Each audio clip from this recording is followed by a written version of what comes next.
नए वर्ष की हार्दिक शुभकामनाएं।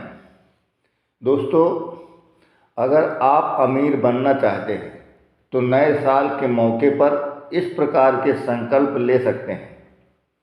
आप अमीर बनने के 8 नियमों के बारे में जान सकते हैं कि कहां और कितना निवेश करना है।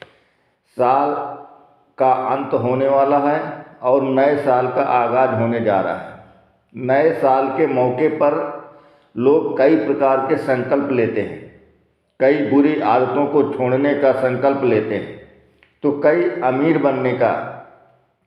अगर आप भी अगले साल धनवान होने का संकल्प ले रहे हैं तो आपके लिए ये वेल्थ क्रिएशन के 8 सुनहरे नियम आपके बहुत काम आ सकते हैं। दोस्तों, निवेश करना छुट्टियां प्लानिंग करने जैसा है। यदि आप बिना लक्ष्य तय किए यात्रा पर निकलते हैं तो उस यात्रा का कोई मतलब नहीं है। ठीक इसी प्रकार फाइनेंशियल प्लानिंग में भी आपको अपना वित्तीय लक्ष्य तय करना चाहिए कि आपके निवेश का मतलब क्या है।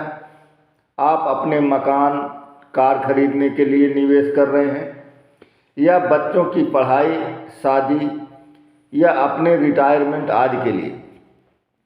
फाइनेंशियल एडवाइज़र के अकॉर्डिंग फाइनेंशियल प्लानिंग में सबसे अहम होता है एसेट एलोकेशन, अर्थात किस एसेट में कितना निवेश कर रहे हैं। लक्ष्य आधारित निवेश में निवेशकों को अपनी रिस्क लेने की क्षमता, उम्र, आय के आधार पर निवेश करना चाहिए। अमीर बनना कोई 2 मिनट का काम नहीं है। इसके लिए अनुशासित होकर लगातार बचत और लंबी अवधि के निवेश करना होता है। तो आइए जानते हैं उन 8 नियमों के बारे में। नियम नंबर 1, रूल ऑफ 72। आपका पैसा कितने समय में 2 गुना हो जाएगा, यह जानने के लिए रूल ऑफ 72 का इस्तेमाल होता है। इसमें 72 को सालाना मिल रहे रिटर्न से भाग देना होता है। मान लीजिए आपको सालाना 12% रिटर्न मिल रहा है तो 72 डिवाइडेड बाई 12 यानी 6 साल में पैसा 2 गुना हो जाएगा। Number 2, 100 minus age. उम्र के आधार पर इक्विटी में कितना एसेट एलोकेशन होना चाहिए, यह जानने के लिए इस नियम का इस्तेमाल होता है। यानी आपकी जितनी उम्र हो उससे 100 से घटाने पर जो संख्या बचती है उतना निवेश इक्विटी में होना चाहिए। उदाहरण के लिए, अगर आपकी उम्र 35 साल है तो 100 माइनस 35 इक्वल टू 65, यानी 65% निवेश इक्विटी में होना चाहिए।